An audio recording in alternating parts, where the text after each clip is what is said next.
Bonjour à toutes et à tous.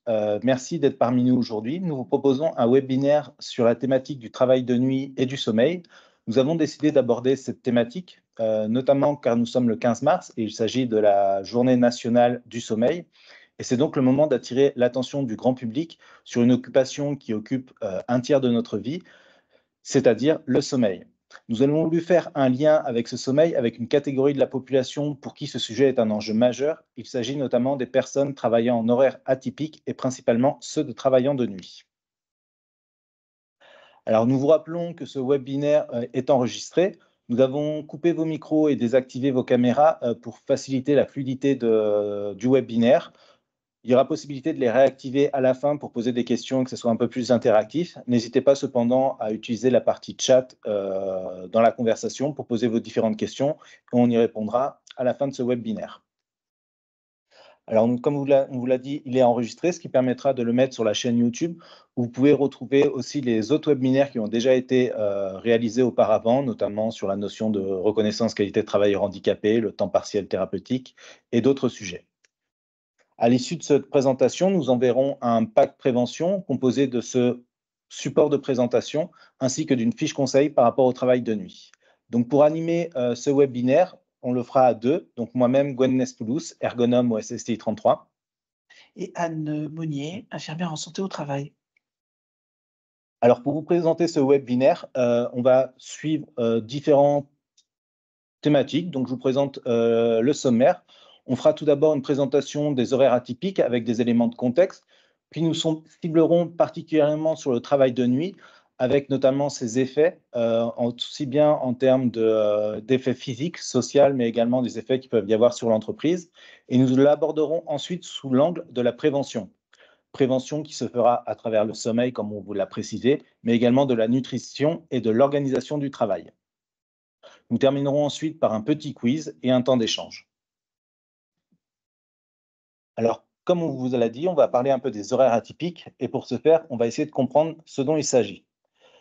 Donc, les horaires atypiques sont qualifiés de tous les horaires de travail non standards. Et les horaires de travail standards, c'est quoi? C'est souvent ce qu'on appelle les horaires de bureau, donc c'est-à-dire qu'ils sont compris entre le lundi et le vendredi, de 7h à 20h, avec au moins 2 jours de repos consécutifs. Les autres horaires seront donc les horaires dits atypiques. C'est donc ce que l'on va appeler les horaires avec des postes à horaires différents. Nous retrouverons donc le travail posté, le travail de nuit, le fin de semaine, les horaires variables, semaine même irrégulière, heures supplémentaires, et également le travail morcelé, c'est-à-dire avec des grandes coupures dans la journée. Donc les horaires de travail atypiques, tels que les horaires de nuit, sont de plus en plus répandus dans le monde professionnel moderne. Ces horaires offrent notamment des avantages en termes de flexibilité, mais ils présentent également des enjeux spécifiques et qui peuvent entraîner des conséquences tant pour les employés que pour les employeurs. Donc, dans cette présentation, nous explorerons différents aspects de ces horaires atypiques et mettrons en lumière les différents défis auxquels il faut être confronté, comprendre et auxquels on pourra essayer de discuter pour justement voir les mesures de prévention professionnelles qui sont à mettre en place. Donc déjà, quand on parle d'horaires atypiques, il faut savoir que 2 salariés sur 3 sont concernés par ces horaires atypiques. 19% des Français travaillent notamment de nuit ou en fin de semaine. 17,5% sont à temps partiel. 10% travaillent de façon occasionnelle et 10% ont des horaires longs et flexibles. Alors, les différentes catégories de professionnels que l'on va pouvoir rencontrer au niveau de ces éléments, ça va être notamment tous les professionnels militaires, policiers, le personnel soignant sont souvent confrontés à cette problématique. Comme on l'a vu, les horaires en travail atypique, on va les regrouper en 3 grandes familles. Le premier, le travail de nuit, qui est le seul finalement à être clairement défini par le Code du travail, avec notamment l'article L3122-29, comme étant tout travail ayant lieu entre 21h et 6h. Après, on va avoir aussi la caractérisation de qu'est-ce qu'un travailleur de nuit. Donc là, c'est l'article L3122-31 du Code du travail qui nous le précise. Ça va être une personne qui travaille au moins 2 fois par semaine, 3 heures de travail de nuit, et ça, 270 heures de travail de nuit sur au moins les 12 mois consécutifs, ou sur une autre durée s'il y a une convention ou un accord collectif qui est différent. Le travailleur de nuit va également être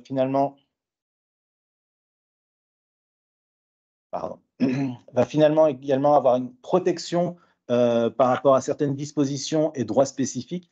Il a notamment droit à un suivi médical particulier, des repos compensatoires, et également il rentre en compte dans le compte professionnel de prévention, et il a également la possibilité du droit de refus aux travailleurs de nuit. Donc, comme on l'a dit, on va les retrouver dans les forces de l'ordre, transport, gardiennage, sécurité, mais également la presse, le secteur alimentaire ou industriel, outre le secteur, comme on l'a pu voir précédemment, social, sanitaire et social. Deux autres catégories qu'on va retrouver dans le travail atypique, ça va être le travail en équipe successive. Ça va être notamment là toutes les organisations que l'on va appeler souvent 3-8, 2-8, 2-12. Et le dernier catégorie, ça va être le travail à des horaires irréguliers ou le week-end. On y retrouve souvent les activités avec des changements d'horaires fréquents, des plannings qui ne sont pas définis forcément à l'avance, les personnes qui travaillent le samedi ou le dimanche, notamment dans la restauration. Alors, le travail de nuit et la femme enceinte. Le travail de nuit n'est pas interdit aux femmes enceintes, hein. Toutefois, pendant la grossesse, des mesures de prévention existent afin de protéger son état de santé. Donc, la femme enceinte peut, à sa demande ou celle du médecin, avoir la possibilité de passer sur un poste de jour pendant la grossesse jusqu'au début du congé prénatal, ainsi que pendant la période de congé postnatal. Elle a la possibilité aussi d'être affectée à un poste, d'un poste de nuit à un poste de jour à compter du retour, du congé postnatal, si le médecin du travail le juge bien sûr nécessaire, et elle peut également, changer d'établissement. Donc, bien sûr, il faut toujours l'accord de la salariée, hein, c'est normal. Ce changement n'entraîne en aucune façon une diminution de sa rémunération.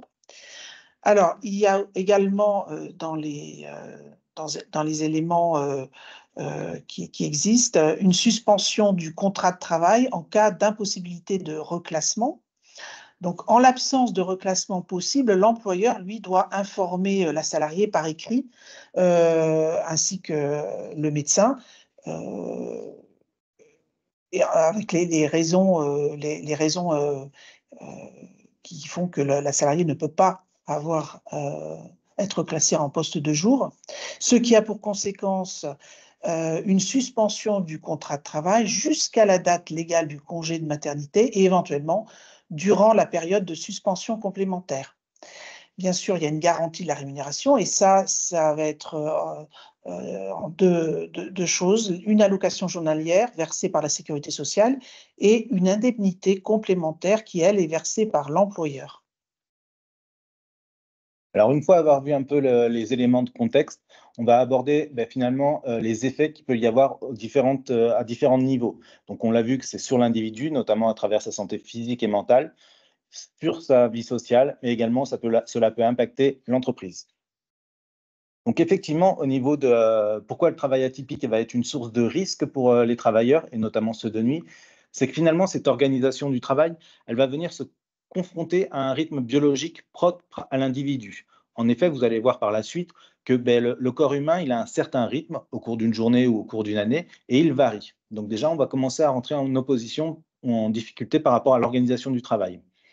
Outre ce rythme biologique, on va également, cette organisation du travail, elle va venir se heurter à l'organisation de la vie sociale ou socio-familiale et peut également, en plus de cela, entraîne une fatigue chez l'individu qui ne récupère pas aussi bien le jour que la nuit. Donc cette organisation, finalement, elle va entraîner, quelque chose où c'est 4 composantes finalement, l'organisation du travail, le rythme biologique, l'organisation de la vie sociale et la fatigue, où on voit bien que finalement il y a une interaction entre eux et ils ne sont pas forcément synchronisés. Ça va entraîner chez l'opérateur des situations de conflit et ces situations de conflit vont entraîner pour elles des conséquences, avec parfois des pathologies. Alors les effets toujours du travail de nuit, il faut savoir que, l'homme est, plutôt diurne, hein, et le rythme circadien qui veut dire circa autour et dien, d'un jour, le rythme circadien est, quelque chose, est en quelque sorte une horloge interne, du corps humain. Il s'agit d'un rythme biologique intégré, prenant la forme d'un cycle d'environ 24 heures et régissant certains processus, physiologiques comme le sommeil et l'alimentation.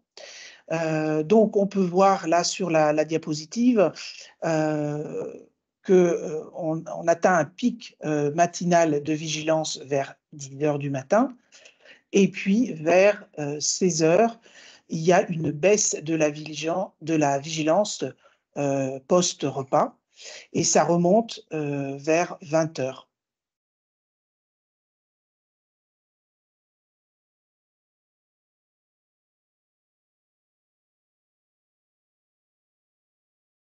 Donc, toujours sur les effets du travail de nuit sur la santé, les connaissances actuelles montrent que le travail de nuit augmente les risques de troubles du sommeil et de pathologies psychiatriques, de troubles métaboliques, maladies cardiovasculaires, et ça peut favoriser l'apparition de certains cancers. Donc, les troubles du sommeil, les travailleurs de nuit peuvent éprouver des difficultés à maintenir un schéma de sommeil régulier, hein, comme disait Gwen tout à l'heure. On dort plutôt la nuit et pas le jour, donc ça perturbe un petit peu. Et donc, un schéma de sommeil régulier en raison du décalage par rapport au cycle circadien qu'on a vu précédemment, cela peut entraîner justement des troubles du sommeil tels que l'insomnie ou la somnolence excessive. Alors, insomnie et somnolence sont les premiers signes à apparaître, avec pour conséquence des troubles de l'humeur pouvant aller jusqu'à la dépression. On a dit tout à l'heure des problèmes métaboliques. Le travail de nuit est associé à un risque accru de troubles métaboliques tels que le diabète de type 2 en raison de perturbations du métabolisme du glucose. Donc, des problèmes cardiovasculaires, on l'a vu, des études ont suggéré que le travail de nuit régulier pourrait être lié à un risque accru de maladies cardiovasculaires en raison des perturbations dans les rythmes circadiens et des effets sur la pression artérielle. Alors, il y a un impact également sur le système immunitaire, hein. Certains travaux de nuit peuvent affaiblir le système immunitaire, augmentant potentiellement la susceptibilité aux infections. Des problèmes gastro-intestinaux, des perturbations dans les habitudes alimentaires et le rythme circadien peuvent contribuer justement à ces problèmes gastro-intestinaux. Donc, perturbations digestives, surpoids et risques cardiovasculaires font également partie de ce cortège de troubles, d'autant plus problématique qu'il peut enclencher la spirale de l'addiction au tabac, à l'alcool et aux substances psychoactives pour tenir le coup. Alors, une fois avoir vu un peu les effets sur la santé, on va s'intéresser également aux effets que l'on peut avoir, qui vont venir être impactés notamment sur la vie sociale et familiale. Il s'agit notamment d'une baisse des interactions familiales avec des temps de partage dans le couple qui peuvent s'amoindrir, des altérations de la qualité relation parent-enfant, parce qu'effectivement, ces horaires atypiques peuvent compromettre la vie familiale et sociale du fait de cette désynchronisation avec le reste de la population. On n'a plus les mêmes temps sociaux que les autres, où ils s'amoindrissent. Toujours au niveau social, ça va peut-être entraîner un isolement des travailleurs. Effectivement, comme on n'a pas le même temps, on n'est pas sur les mêmes créneaux que les autres, on va s'éloigner. Effectivement, quand les personnes vont peut-être faire des soirées, nous, on va du coup aller travailler.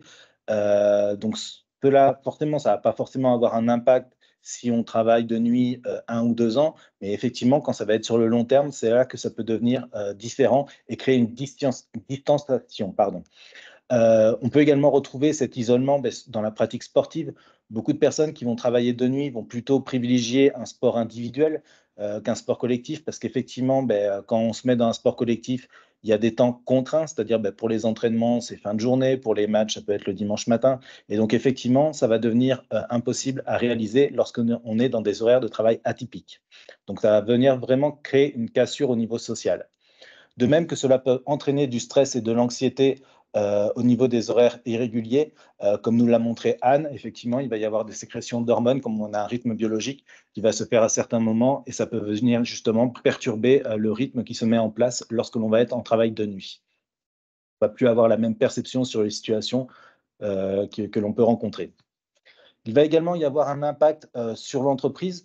Les troubles liés à ce mode d'organisation peuvent venir réduire la vigilance, comme nous l'avons pu voir. À un moment donné, à partir de 20 heures, on va être en décroissance de la vigilance. Et effectivement, cela peut entraîner des manques d'attention chez les travailleurs. Notamment, on a pu voir que la baisse elle va être au plus bas vers les 3 heures, 4 heures du matin. Et pour les entreprises, si on n'a pas pris en compte ces différents éléments-là, c'est-à-dire une perte de la vigilance en termes de prévention, ben, ça va peut-être être source d'erreurs de production, d'accidents sur le lieu de travail, mettant en jeu finalement la responsabilité de l'employeur et la performance même de l'entreprise. Donc il y a vraiment un risque qui peut être accru de perte de productivité et une augmentation des accidents de travail si on n'y a pas forcément porté attention en termes de prévention. Au niveau de l'entreprise, cela va peut-être également être difficile et on doit avoir une vigilance encore plus importante sur le personnel, notamment sur sa gestion. Nous savons très bien que sur le long terme, les personnes qui travaillent de nuit vont avoir une perte de motivation euh, par rapport aux autres salariés. Donc, il faut vraiment essayer de maintenir une vigilance particulière sur ces personnes qui réalisent ce rythme de travail. Cela peut également être difficile dans la rotation du personnel. Avoir une gestion difficile va devenir complexe avec les horaires qui peuvent être changeants. Donc vraiment, il va falloir que les entreprises se mobilisent sur ce sujet-là, et notamment par des sensibilisations des employeurs et une prise en compte que l'on retrouvera plus tard sur l'aspect prévention que l'on vous présentera.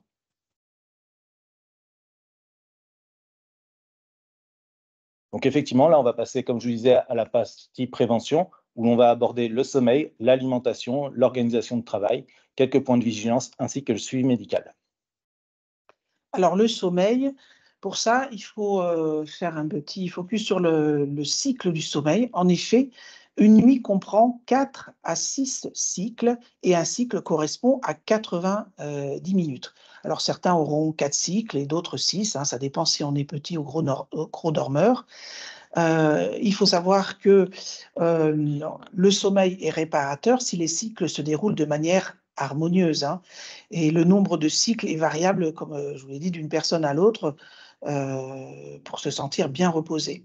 Donc, le premier cycle va commencer par, on commence par l'endormissement, hein. C'est un sommeil, ce qu'on appelle le sommeil lent, léger, et puis après le sommeil lent, profond. Dans cette phase-là, il y a deux sommeils. Donc le sommeil lent, c'est la phase d'endormissement qui peut durer de 60 à 75 minutes. L'activité cérébrale, dans ce cas-là, se ralentit et le tonus musculaire devient de plus en plus faible en sommeil très profond. Sommeil lent léger 10 à 15 minutes et sommeil lent profond, faut compter à peu près 60 minutes, et on dit que c'est le sommeil qui est physiquement réparateur. On passe après au sommeil paradoxal, heu, dit sommeil des rêves, qui lui dure de 15 à 20 minutes. L'activité cérébrale, elle est plus intense avec des mouvements oculaires rapides, absence totale de tonus musculaire. C'est ce qu'on appelle le sommeil de la récupération psychique et nerveuse. Et puis, on poursuit avec une phase de latence, là, sommeil dit intermédiaire, de quelques minutes, hein. Et là, il y a des micro-réveils débouchant sur un nouveau cycle ou à la fin de la nuit. Et à ce moment-là, sur un réveil complet. Alors, les bienfaits du sommeil, ils sont nombreux, hein.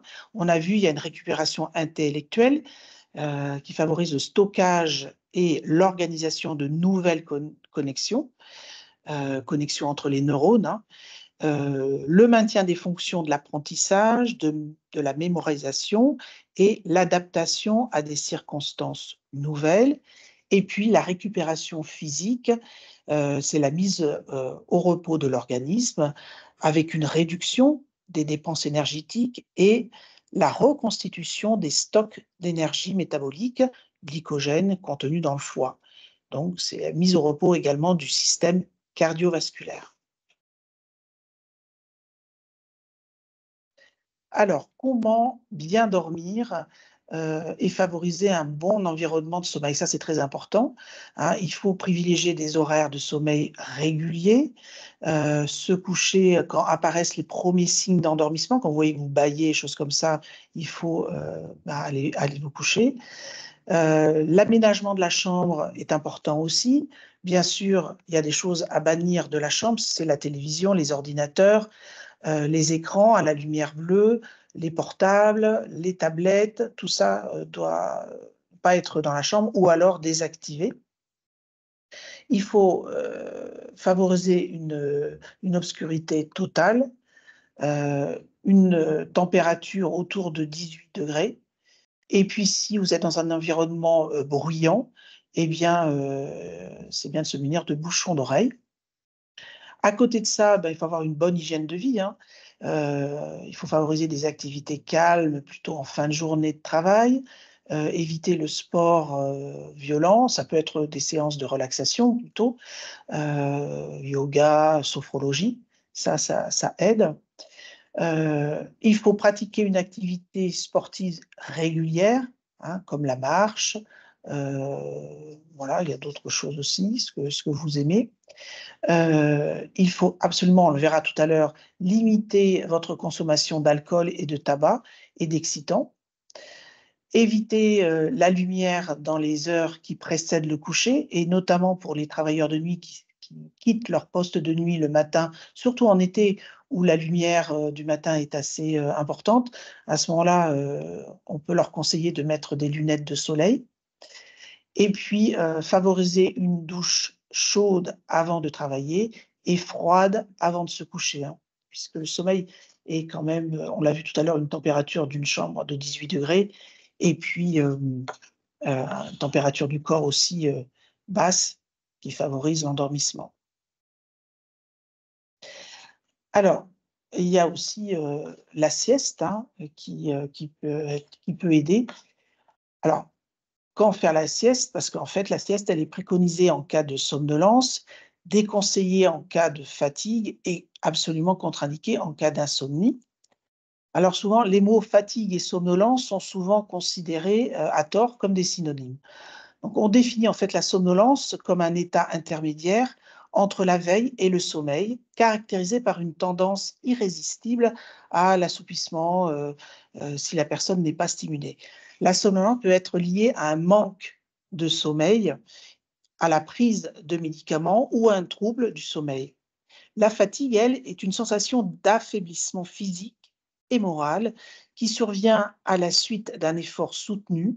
Et là, seul le repos permet de répondre efficacement à ce besoin en restaurant un bon niveau de forme et de performance. Quoi qu'il en soit, la fatigue est un trouble relativement aseptique. Elle peut survenir en cas de mauvais sommeil, mais aussi en cas de pathologie, c'est-à-dire on entend par là pathologie, les dépressions, diabète, cancer, infection. Alors, combien de temps doit-on pratiquer cette sieste? En général, c'est plutôt une sieste courte, hein, environ de 15 minutes, qui permet un repos. Alors, on a dit tout à l'heure, que cette sieste était contre-indiquée en cas d'insomnie. Effectivement, ça paraît évident, hein, quelqu'un qui dort pas la nuit, s'il fait en plus des siestes la journée, ça va de il va pas avoir sommeil la nuit. Donc c'est vraiment contre-indiqué en cas d'insomnie. Donc dans quelles conditions il faut faire cette sieste? Heu, bah, Débrancher le téléphone ou le mettre sur mode avion, hein, si vous souhaitez absolument le garder près de vous.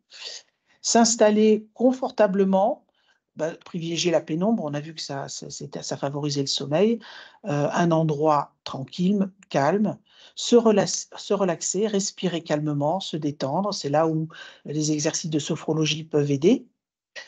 Ne pas se forcer à dormir, hein, mais plutôt se reposer tranquillement, se détendre, et puis, si on a peur, de s'endormir trop longtemps, soit on peut mettre un réveil, alors les anciens réveils, hein, qui sont pas connectés, ou alors se faire réveiller, après 15-20 minutes, de sieste, si on a vraiment peur de ne pas se réveiller et puis, essayer d'avoir un temps de 30 minutes avant la prise de poste.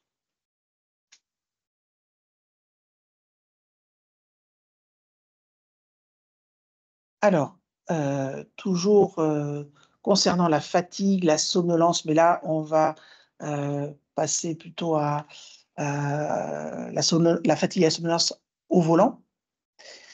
Donc, on peut observer, une baisse de la vigilance en voiture et cette baisse de vigilance, elle a pour conséquence des difficultés à maintenir une vitesse constante. Elle génère une inattention, à la signalétique et au trafic. Et puis ça peut amener à des difficultés à maintenir, la trajectoire sur la route. Donc, quand vous observez des signes, enfin les signes de somnolence, eh bien, c'est un endormissement, c'est des endormissements passagers, des paupières qui commencent à devenir lourdes, quand vous commencez à bâiller, des périodes d'absence, quand vous changez fréquemment de position, vous n'arrivez pas à rester sur votre siège. Ça, ce sont des signes qui doivent vous faire penser à la somnolence. Et les signes de la fatigue, on les reconnaît par une raideur dans la nuque, des douleurs dans le dos, quand vous commencez à avoir un regard fixe, quand vous commencez à avoir des difficultés à vous concentrer, à ce moment-là, il faut faire une pause active en vous divertissant, des étirements, aller boire, vous hydrater. Ça, ce sont les choses qu'on conseille à faire. Alors, on l'a vu, ça, la fatigue, la somnolence au volant, mais il faut savoir que le manque de sommeil n'est pas uniquement un facteur de risque d'accident de la route. De grandes catastrophes ont également eu lieu la nuit, comme la catastrophe nucléaire de Tchernobyl, que tout le monde connaît, qui a eu lieu en 86. Il y a eu aussi le naufrage du pétrolier Exxon Valdez en 89, où, contrairement au règlement, l'officier de sécurité est alors resté beaucoup trop longtemps aux commandes du navire jusqu'à ce que celui-ci s'échoue sur un banc, ce qui a eu pour conséquence des millions de litres de pétrole brut dans la mer. Il y a eu aussi l'explosion au décollage de la navette américaine Challenger. Là, les ingénieurs et les responsables qui travaillaient en équipe en horaire décalé manquaient de sommeil, ce qui a contribué à réduire leur capacité à évaluer les risques. Donc tout ça, ça s'est déroulé la nuit. En 2013, une rame de métro a dérayé à New York. 4 personnes ont perdu la vie dans cet accident. Le machiniste épuisé avait oublié de freiner dans un virage, mais il n'était pas seulement épuisé, il souffrait en fait d'une forme grave d'apnée du sommeil qui n'avait pas été diagnostiquée. Il était en surpoids, il ronflait, le chauffeur venait de changer d'horaire de travail et de passer de l'équipe de nuit à l'équipe du matin, ce qui a contribué à perturber son rythme circadien. Donc vous voyez, tous ces accidents ont eu lieu la nuit et en fait, on voit qu'à chaque fois, c'est l'humain qui est impliqué et avec un manque de sommeil, une fatigue importante. Alors après avoir vu finalement que en termes d'hygiène de vie, le sommeil était important, on va s'intéresser à un autre point qui va être l'alimentation. Donc effectivement, de la même façon, une bonne alimentation, c'est un facteur de protection dans de nombreuses maladies, contre de nombreuses maladies. À l'inverse, une mauvaise alimentation représente le premier facteur de perte d'années de vie en bonne santé, et cela même devant le tabac et l'alcool. Donc pour comprendre qu'est-ce que c'est qu'une bonne alimentation, on peut se référer notamment à la pyramide alimentaire que vous voyez sur la diapo présentée. Il s'agit finalement d'un outil visuel simple qui permet d'avoir une vue d'ensemble de l'équilibre de l'alimentation sur une journée.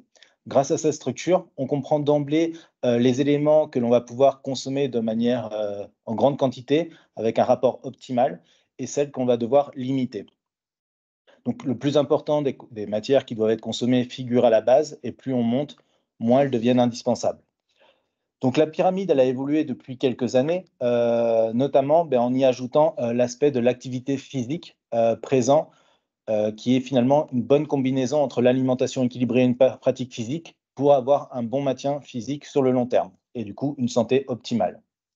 Donc, si on reprend un peu la pyramide, si on regarde finalement la base, elle est constituée notamment des boissons, qui est finalement l'étage le plus important, parce qu'il faut savoir que dans le corps humain, 70% de notre poids correspond à l'eau. Donc, il faut penser de boire à volonté. On y pense souvent pendant les repas, mais c'est également important d'avoir cette notion-là de boire entre les repas.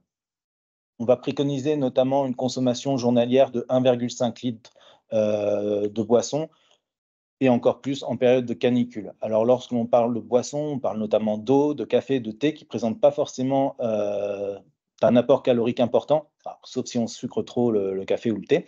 Mais effectivement, c'est ces boissons-là qu'il faut privilégier.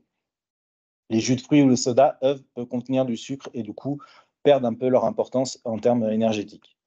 Donc, le deuxième étage va lui contenir les fruits et les légumes. Sur le plan national de la nutrition et de la santé, on préconise d'avoir une consommation journalière de 400 grammes qui peuvent être pris sous différentes formes, hein, que ce soit crues, cuites, en compote ou en potage. L'important, c'est vraiment de les intégrer. On entend souvent parler effectivement des 5 fruits et légumes par jour. Alors, elles vont avoir plusieurs avantages. Déjà, elles vont représenter beaucoup de volume pour peu de calories, donc l'effet de satiété va arriver vite. Elles vont être aussi vecteurs de vitamines, mais également de minéraux et de fibres alimentaires. Donc, une portion de fruits, pour avoir un peu une idée, ça va représenter 80 grammes, soit ça peut être 2 abricots, une poignée d'haricots verts ou 10 tomates cerises. Le troisième étage de la pyramide, lui, correspond aux féculents, qui possèdent de nombreux avantages nutritionnels, notamment une bonne source en glucides complexes et en fibres. Ils contiennent également beaucoup de vitamines, notamment la vitamine B.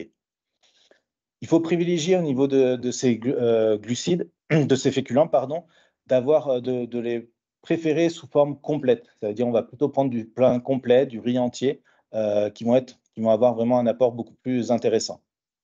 Les féculents, le céréal, le pain et les légumes secs peuvent également avoir un apport énergétique sur tout le long de la journée et effectivement avoir aussi un effet au niveau de la satiété. L'étage au-dessus, lui, correspond à la famille des laitiers. Alors, on le sait bien que les produits laitiers contribuent à la grande couverture des besoins quotidiens en termes de calcium, représentent à peu près 2 tiers des apports. Ils peuvent également être source de protéines et de hautes valeurs biologiques. Donc, il est recommandé d'en consommer 2 à 3 par jour et plutôt sous forme de lait ou de yaourt et éviter peut-être ceux comme le fromage qui sont un apport peut-être en cholestérol un peu trop important. L'autre famille que l'on va regarder, ça va être tout ce qui est la famille des viandes, volailles, poissons, œufs. Là également, leur consommation permet de couvrir la majorité des besoins en fer et également en protéines. Par contre, on va commencer à faire un peu plus attention à leur quantité. On va plutôt également privilégier les viandes maigres, pardon, tout en réduisant les consommations que l'on peut avoir. Il faut peut-être éviter d'avoir une pièce de viande qui est plus importante que la quantité de légumes que l'on a dans son assiette. Vraiment, il faut essayer de réduire ça et également privilégier d'avoir un apport en termes de poissons. Avoir 2 à 3 poissons dans la semaine, ce serait vraiment l'idéal. L'avant-dernier étage est quant à lui les matières grasses visibles.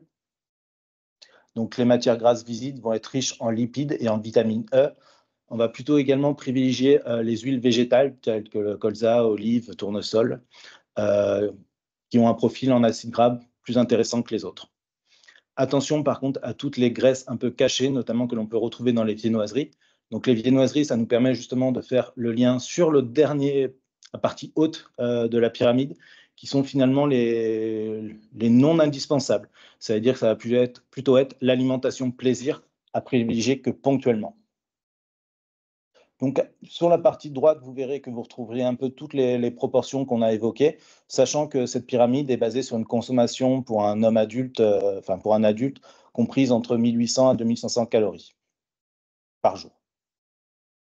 Ensuite, ça a varié par rapport à l'activité physique que l'on va être amené à réaliser.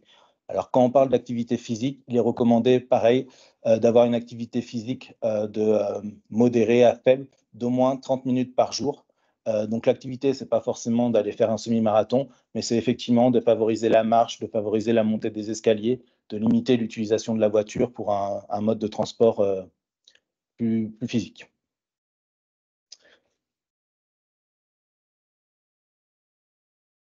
Alors, on a voulu faire un peu en lien justement par rapport au travail de nuit, à comment on essaye de répartir l'alimentation lorsqu'on est dans des horaires parfois un peu particuliers de nuit.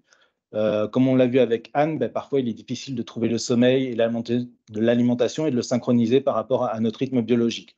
Donc là, on a essayé de représenter une journée de 24 heures sous forme de cercle, avec effectivement une personne qui va arriver en poste à 21 heures et qui va devoir tenir jusqu'à 7 heures.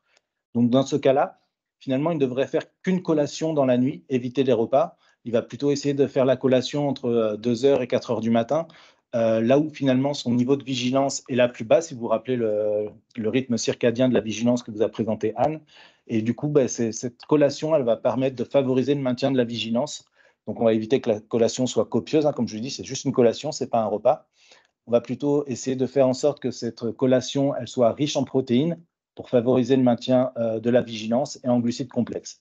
Il faut vraiment éviter tous les produits riches en sucre, tels que les barres parfois que l'on peut retrouver industriels, chocolatés, et plutôt vraiment favoriser des produits pauvres en sucre et en gras, parce qu'effectivement, quand c'est riche en sucre et en gras, ça va favoriser la somnolence et ils sont plus difficiles à digérer. L'autre aspect qui est important quand on va parler d'alimentation par rapport au travail de nuit, c'est qu'on va essayer de maintenir finalement le rythme de 3 repas par jour et en essayant que ces derniers soient le plus proches des heures de repas, de ce qu'on va appeler des repas familiaux réguliers, et donc d'éviter également de sauter les repas. Alors effectivement, quand il va quitter son poste classique et qu'il va retourner à son domicile, il va plutôt essayer de prendre un petit déjeuner assis et calme, peu copieux. On va par exemple, et éviter finalement le café et le thé, on va par exemple prendre une boisson chaude, un produit céréalier et un laitage.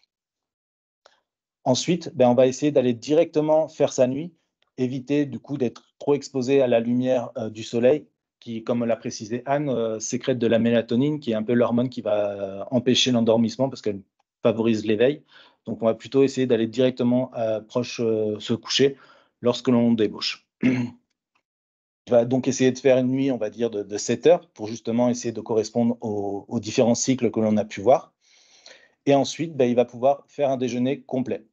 Donc là, c'est pareil, on va éviter un déjeuner trop copieux, mais on va plutôt faire une bonne alimentation. Ensuite, on pourrait très bien se dire qu'il fait une activité physique, alors soit un sport, soit une activité physique comme on a pu voir, ça peut être de la marche, ça peut être l'entretien de la maison ou autre, mais ça va être quelque chose d'important. Il peut privilégier de faire une petite sieste en fin de journée, et ensuite de prendre un dîner complet avant justement la prise du repas. Donc là, le dîner complet doit plutôt être copieux et équilibré pour permettre justement la réalisation du travail de nuit avec un bon niveau de vigilance. Donc on voit vraiment bien qu'à un moment donné, de travailler de nuit, il faut vraiment l'allier à une bonne alimentation et un bon sommeil pour justement optimiser la vigilance. Il faut être vraiment rigoureux sur ce rythme et cette hygiène de vie qui permet peut-être de réduire les effets délétères que l'on a pu voir.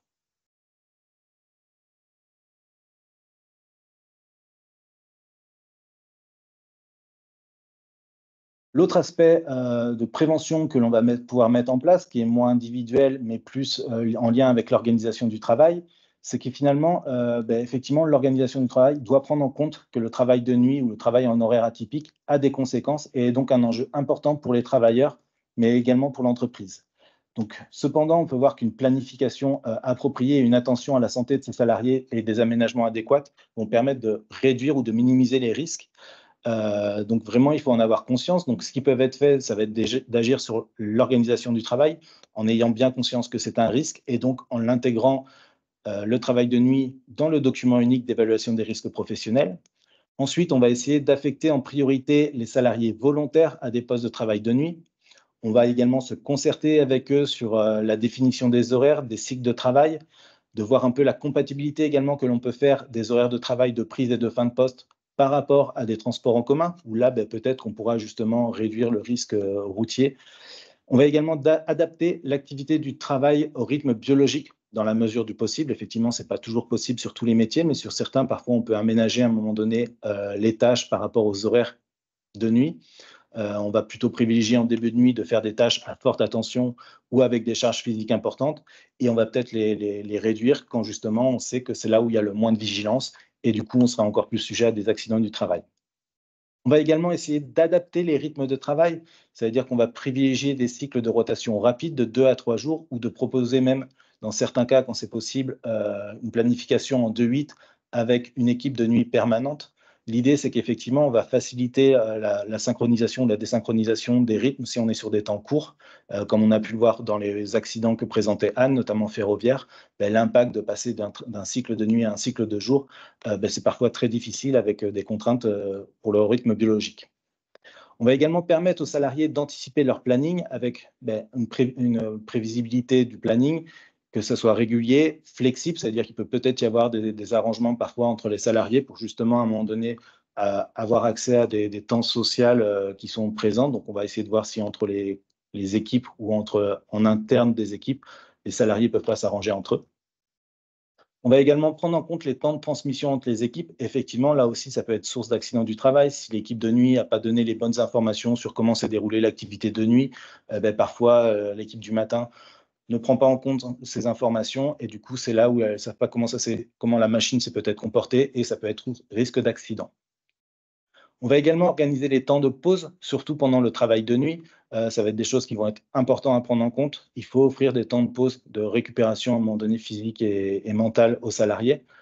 Et on va également jouer sur l'information et la sensibilisation. Effectivement, il faut sensibiliser ces salariés aux effets du travail de nuit ou même des horaires atypiques. Comme on parlait également de l'aménagement des locaux, ça va avoir un impact. En termes d'éclairage, on va s'assurer que les espaces de travail sont bien éclairés pour justement maintenir la certaine vigilance. On peut même peut-être anticiper qu'il peut y avoir une diminution de l'éclairage lorsqu'on est vraiment sur la fin de poste pour justement faciliter l'endormissement après des salariés, sans être non plus trop endormis lorsqu'ils quittent l'entreprise. Être attentif aux ambiances physiques telles que la température qui va également avoir un impact. On peut également travailler sur l'aménagement des salles de pause, comme on l'a vu sur la diapo précédente. La pause est vraiment importante, notamment quand on travaille de nuit. Donc, si les salles de pause sont parfois aménagées pour pouvoir permettre des micro-siestes ou au moins à l'opérateur de se relaxer, ça peut avoir également un aspect favorisant. Important de communiquer et de réaliser un suivi, comme on l'a dit, c'est une catégorie de population qui a un part, qui est souvent parfois isolée du management et de l'organisation qui est présente en journée. Donc, il faut créer des temps à un moment donné pour qu'il puisse y avoir facilité de communiquer, donc favoriser l'écoute de ses salariés, faciliter également le retour en poste de jour pour les salariés s'il y a une nécessité ou s'il y a une demande, et peut-être de suivre les indicateurs pour justement éviter qu'il y ait une dérive sur notamment la santé des travailleurs en échangeant avec le médecin du travail qui vous suit, l'infirmière du travail, mais également sur les plaintes ou l'absentéisme qui pourraient apparaître. L'autre aspect important et qui sera un peu plus développé par la suite, c'est vraiment accompagner le salarié, permettre une réflexion sur le parcours professionnel. On sait qu'il peut y avoir une difficulté à tenir un poste de nuit sur l'ensemble d'une carrière. Donc peut-être qu'en mettant un plan de formation spécifique, on peut parfois ramener un opérateur de jour à un certain moment et assurer également un suivi médical approprié. Alors, quelques points de vigilance à avoir, et on l'avait évoqué tout à l'heure, l'alcool et le sommeil. Alors, certains troubles du sommeil peuvent être exacerbés, hein. L'alcool induit un relâchement musculaire. La consommation d'alcool avant de dormir provoque un relâchement des muscles de la gorge et cette décontraction peut entraîner un rétrécissement des voies respiratoires, augmentant ainsi le risque d'apnée du sommeil, hein, souvent, les symptômes sont souvent des ronflements. Alors, ce qu'il faut éviter aussi, c'est la prise de médicaments. Il est important de ne pas mélanger somnifères et alcool. Cela peut multiplier les effets du médicament. L'alcool et les benzodiazépines sont un mélange à proscrire, hein, surtout l'ancienne génération de benzodiazépines.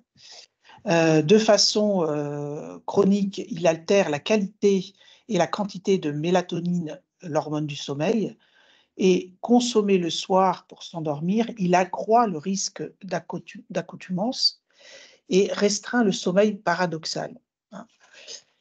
On peut dire que par son effet relaxant, l'alcool favorise l'endormissement et modifie le cycle naturel du sommeil. Le sommeil est moins profond et fragmenté et donc moins réparateur. L'alcool rend somnolent et donne envie de dormir, donc vraiment à proscrire avant de dormir. Alors, autre point de vigilance, les médicaments et le sommeil. Donc, on a vu médicaments et alcool, pas très bon, mais médicaments et sommeil, effets secondaires de certains médicaments qui sont connus comme la somnolence, la perte de mémoire, le manque de concentration et le trouble de l'équilibre. Donc, ça a pour conséquence des accidents, on l'a vu tout à l'heure, hein, notamment des accidents de la route, mais pas que, des risques de chute. Voilà, donc il faut prendre ces traitements juste avant de se coucher et si on se réveille dans la nuit, éviter de reprendre ces traitements-là, hein, quand on sait les effets secondaires qu'il peut y avoir. Alors, quand on prend un traitement et qu'on n'a jamais pris, de toute façon, c'est valable pour tous les traitements, il faut vérifier les pictogrammes qui se trouvent en général sur les boîtes de médicaments et qui donnent des indications. Là, vous le voyez sur la diapositive, le triangle dit niveau 1 et qui justement donne comme consigne d'être prudent, ne pas conduire sans avoir lu la notice. Le niveau 2, là, qui nous dit d'être très prudent. Donc ça, c'est à... si vous n'avez jamais pris ce médicament-là, eh bien, vous pouvez demander conseil évidemment auprès du médecin, mais aussi du pharmacien. Et le niveau 3, alors là, c'est ne pas conduire. Et là, il faut consulter le médecin du travail. Donc, faire attention parce que vous pouvez très bien avoir un nouveau médicament, mais avoir un traitement de fond. Et il peut y avoir des interactions entre les médicaments aussi. Donc, n'hésitez pas à demander à votre médecin traitant ou en parler à un médecin, SOS médecin, si des fois vous faites appel à lui ponctuellement, de lui dire que vous avez d'autres traitements aussi. Donc, les conseils, c'est bien sûr de lire, on l'a vu, les pictogrammes qui sont sur les boîtes de médicaments, de respecter un délai de 7 à 8 heures avant de reprendre une activité qui nécessite de la vigilance, de ne pas utiliser de somnifères pour soulager un réveil qui se produit en milieu de nuit, on l'a vu tout à l'heure. Et il faut aussi savoir, mais ça je l'avais dit tout à l'heure, que certaines personnes réagissent mal aux benzodiazépines, surtout l'ancienne génération des benzodiazépines. Au lieu de s'assoupir, elles deviennent parfois, ces personnes-là, énervées, agitées, agressives, ou à l'inverse, peuvent avoir des crises de larmes ou être confuses. Donc, vraiment être très vigilant avec ces médicaments.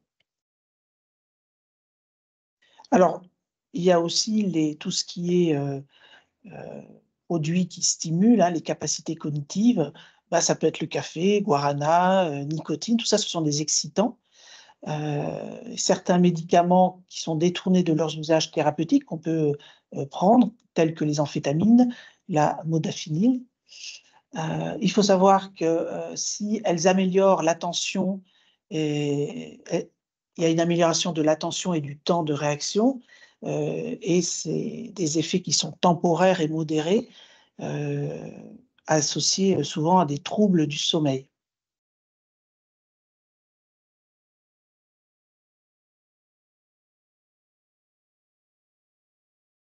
Donc là, on passe au suivi dont vous a parlé Gwen tout à l'heure.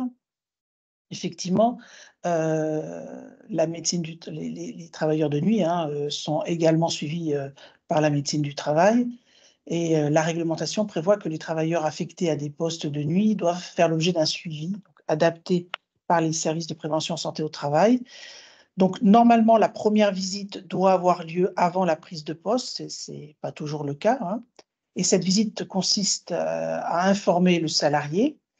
Je vous rappelle que les visites auprès de la médecine du travail sont là pour vérifier que l'état de santé du salarié est compatible avec le travail avec le poste qu'il va occuper. Donc, dans le cadre du suivi des salariés de nuit, la périodicité, elle est de 3 ans, au moins tous les 3 ans. Ça peut être moins, mais pas au-delà en tout cas. Et il faut savoir qu'il y a plusieurs visites. Donc, il y a la visite initiale, ancienne visite qu'on appelle visite d'embauche, et puis donc la visite périodique tous les 3 ans. Il y a également la visite à la demande du salarié. Si le salarié a besoin de voir le médecin du travail parce qu'il a une problématique de santé en lien avec le travail ou qui a un impact sur son travail, aussi bien d'ailleurs un problème de santé d'ordre physique ou psychologique, à ce moment-là, il contacte la médecine du travail, il donne son nom, le nom de son employeur et on sait quel est le médecin qui vous suit. Alors, en général, les coordonnées de la médecine du travail sont affichées, c'est une obligation, sont affichées dans l'entreprise et elles sont également sur l'attestation qui est remise aux salariés lors de ces visites. Il existe aussi la visite à la demande de l'employeur. L'employeur peut très bien constater que son salarié n'est pas très bien dans son poste de travail, et puis lui proposer d'aller voir et prendre un rendez-vous pour lui, aller voir le médecin du travail. Bien sûr, le salarié peut refuser, hein, mais c'est toujours dans son intérêt d'échanger avec le médecin du travail. Je vous rappelle que les visites sont soumises au secret professionnel et que l'employeur ne voit jamais le dossier et tout ce que vous pouvez nous dire en visite, que ce soit le médecin ou l'infirmière. Autre visite, la visite de pré-reprise. La visite de pré-reprise, elle est importante dans le cas d'un arrêt maladie long, que ce soit suite à un accident de travail ou un arrêt maladie. Le salarié, pendant son arrêt maladie, peut, s'il le souhaite, prendre rendez-vous avec le médecin du travail et demander une visite de pré-reprise qui permet de faire le point sur son arrêt avec le médecin du travail, mais surtout d'anticiper son retour, de voir s'il y a besoin d'un aménagement de poste. Et ça peut être un aménagement d'horaire, ça peut être du matériel, ça peut être une affectation à un poste de jour. Le médecin du travail jugera en fonction de l'état clinique et puis éventuellement des résultats d'examen qu'a pu faire le salarié auprès de son médecin du travail. Et dernière visite, qui est très récente puisqu'elle date de l'année dernière, c'est la visite de mi-carrière. Cette visite de mi-carrière peut avoir lieu à partir de 43 ans jusqu'à 45 ans du salarié, mais pas au-delà. Et cette visite, en fait, elle consiste à savoir si le salarié est toujours en adéquation avec son poste de travail. Si ce n'est pas le cas pour des raisons physiques ou psychologiques, à ce moment-là, le médecin ou l'infirmière, nous allons réorienter le salarié vers des personnes qui vont pouvoir le prendre en charge, soit pour faire un bilan de compétences, soit pour une reconversion, en vue d'une reconversion professionnelle. Voilà. Donc, lors de ces visites, bien sûr, des examens complémentaires sont effectués si besoin. Donc là, on va passer au quiz. Alors, pour être en forme, il faut dormir 8 heures par nuit. Donc, on vous laisse un petit peu de temps pour répondre sur la partie chat, très peu de temps, et puis on va vous y répondre. Donc, pour vous, est-ce que pour être en forme, il faut dormir 8 heures par nuit ou pas? Donc, vrai ou faux? Je vais laisser Anne répondre, du coup. En fait, la quantité de sommeil nécessaire varie d'une personne à l'autre. Néanmoins, il est recommandé de dormir au moins 7 heures par nuit. La lumière joue-t-elle un rôle crucial pour un bon sommeil? Est-ce que Alors, c'est vrai ou est-ce que c'est faux? c'est vrai. L'horloge biologique interne, on l'a vu, favorise naturellement l'éveil le jour et l'endormissement la nuit. Les spécialistes ont constaté que l'organisme libérait naturellement certaines hormones en fonction des heures de la journée. Ainsi, le matin, lorsque la lumière est optimale, le corps libère de la cortisol, hormone qui aide au réveil, tandis que le soir, il sécrète de la mélatonine, hormone qui va favoriser l'endormissement. Un sommeil de mauvaise qualité engendre à long terme de graves maladies. Est-ce que c'est vrai ou est-ce que c'est faux? Alors c'est vrai, hein, on l'a vu aussi, ça entraîne une diminution des défenses immunitaires, une irritabilité, une diminution de la concentration, ça peut générer aussi de l'obésité, du diabète, on l'a vu, cancer, des accidents cardiovasculaires, de la dépression. Le manque de sommeil a de lourdes conséquences sur notre santé, hein. 4 Français sur 10 sont d'ailleurs concernés par des troubles du sommeil, somnolence, insomnie, hypersomnie, apnée du sommeil, tout ça on a vu. Il est important de consulter un médecin si les troubles persistent. Alors, une phrase que l'on entend souvent, je peux rattraper mes horaires de sommeil en retard le week-end. Est-ce que c'est vrai ou est-ce que c'est faux? Donc c'est vrai et c'est faux. La dette de sommeil, c'est-à-dire le différentiel entre le temps de sommeil en semaine et le temps de sommeil en week-end est de 1h17 chez les Français de 25 à 54 ans et est encore plus élevé chez les 18-24 ans, en moyenne 1 heure de plus. S'il est vrai que les heures de sommeil sont rattrapables en week-end, au-delà d'un certain seuil de dette, le sommeil est irrécupérable, hein. Et la personne sujette à une fatigue chronique, elle peut être donc sujette à une fatigue chronique et attention donc à ne pas trop creuser l'écart entre les horaires de lever et de coucher. La 5e question, est-ce que les travailleurs de nuit dorment moins que les travailleurs de jour? Alors c'est vrai, on l'a vu, hein, on est diurne, le travail de nuit engendre un décalage horaire inévitable pour le corps qui ne peut pas vraiment s'adapter. Gwen vous l'a dit à plusieurs reprises. Une étude canadienne s'est ainsi intéressée aux infirmières de nuit et a constaté que dans 83% des cas, le corps ne sécrétait pas de jour la mélatonine, donc la fameuse hormone du sommeil. Ajoutons à cela la population, la pollution, la lumière, tout ce qui est bruit environnant le jour ne favorise pas non plus un sommeil récupérateur. La 6e question, est-ce que le manque de sommeil peut être compensé par la prise de compléments alimentaires à base de mélatonine? Donc ça, c'est faux, hein. Les compléments alimentaires à base de mélatonine sont présentés comme la solution miracle aux troubles du sommeil, car ils sont censés résynchroniser l'horloge interne. Malheureusement, ce n'est pas le cas. Et les compléments alimentaires, quels qu'ils soient, ne remplacent pas les heures de sommeil en retard. Le sommeil est le 3e facteur d'accident de la route après l'alcool et la fatigue. Est-ce que c'est vrai ou est-ce que c'est faux? Alors c'est faux, hein. Ça peut vous surprendre, mais la somnolence au volant est le premier facteur d'accident de la route avant l'alcool et la vitesse. On parle même d'alcoolémie de la fatigue. Selon la sécurité routière, 17 heures de veille active équivaut à 0,5 g d'alcool dans le sang et le risque d'accident est 8 fois plus élevé. N'oubliez pas de faire des pauses régulières pendant vos trajets. Et donc d'éviter les nuits blanches. La 8e question, c'est au fil des années, notre temps de sommeil est devenu de plus en plus court. Vrai ou faux? C'est vrai. Depuis 35 ans, on observe une nette réduction du temps de sommeil. En effet, en 86, le temps de sommeil était de 8h05 par nuit et il est passé à 7h47 en 2010. Il n'est plus que de 6h42 en 2017.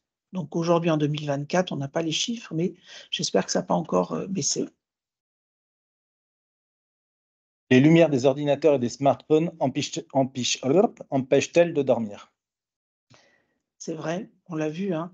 Les éclairages des écrans d'ordinateur, les tablettes, les smartphones sont riches en lumière bleue. Or, cette lumière agit directement sur notre horloge biologique. Elle retarde notamment la sécrétion de la mélatonine, l'hormone du sommeil, et repousse du coup notre endormissement. Et la dernière question, le jus d'orange empêche-t-il de dormir? C'est faux.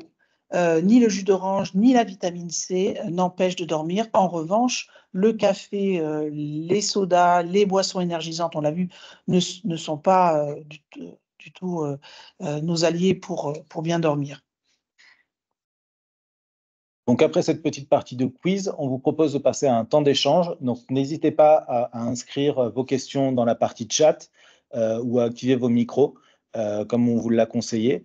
J'en profite pour vous dire que la semaine prochaine, c'est la journée nationale des SPSTI, notamment portée par Présence, avec comme thématique Bougeons en entreprise. Donc vous pouvez avoir accès à certaines webinaires en flashant le QR code. Vous pouvez également, au niveau du SSTI, retrouver le 19 mars un webinaire sur le document unique d'évaluation des risques professionnels. Et une prochaine thématique que vous retrouverez en webinaire, c'est le risque routier professionnel le 28 mai. Donc n'hésitez pas à flasher les QR codes pour y assister et vous inscrire. Donc nous allons prendre vos questions et dans tous les cas, nous vous remercions de votre participation et de votre attention et nous restons à votre disposition, donc les équipes médicales, si vous aviez des questions qui reviendraient ultérieurement après ce webinaire. Merci beaucoup. Merci.